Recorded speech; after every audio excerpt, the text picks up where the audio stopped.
if you're Vegas going back home, what positives can you draw from this? What are you looking to do? Are you just saying to your forwards, guys, we need production? I mean, essentially, you're doing that, but I think as a whole, you just need to ensure that you get off to a good start. I think we've seen in this series that teams who start the game off, well, and they're able to get goals in, they kind of create this cushion. Maybe cushion's not the right word, but they give themselves this advantage that kind of makes it a little difficult for the other team to come Yeah. back from, because we know both teams are able to play defensive hockey when they need to.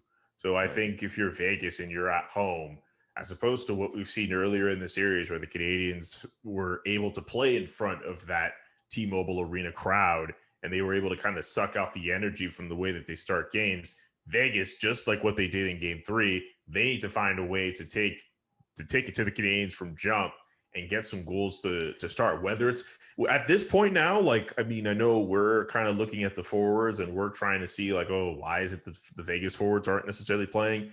If you're the Golden Knights, you're looking at how Carey Price has been, like, at this point, just take it from anybody, because even if the forwards aren't necessarily producing as much as some might not like, Right. some might like. I mean, They'll they take have where Alex they're at. Petrangelo. They have Yeah. Alex Petrangelo. They have Yeah. Shea Theodore. Alec Martinez could pop in a goal or two when needed, right? Yeah. Even Nick Holden has scored in this series. The Golden Knights have defensemen who are capable of producing. Yeah.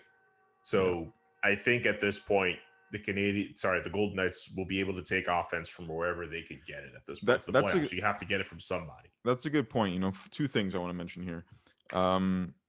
If you're Vegas heading into Game 5, you've really just got to feed into the fans, the energy that the crowd gives you there, right? Um, they've allowed Montreal to really silence them for the first period at least. Like obviously Vegas took over in Game 1, that's fine, but Game 2 silenced the crowd. They got up to a 3-goal lead. They didn't really wake up until the third. You could even argue Vegas. Like they really need to feed off of this crowd and make it work in their favor. Because if Montreal's like, and I would expect this honestly with the way Montreal's been playing these playoffs, or at least since Game 5 of Toronto, they can go into your arena and shut down.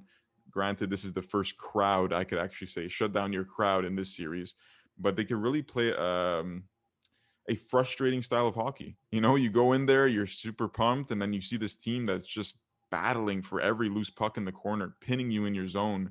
So I think a strong start, should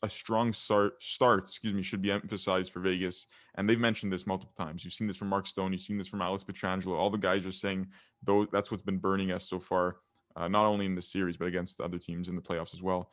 And if you're Montreal, I think you just keep to the plan. You just keep going. And look, they kind of Robin Leonard kind of kept the game within reach. You could definitely say that in Game 4. If they can allow a goal in the first period and keep up that pace, I think they're looking good from Montreal standpoint. And also the flip side, you got to think also if you're Vegas, like if your forwards start going, that can look pretty good for you. Then you can Oh start. yeah. The play opens up big time for you guys. You're playing a bit less Oh yeah. tight. Yeah.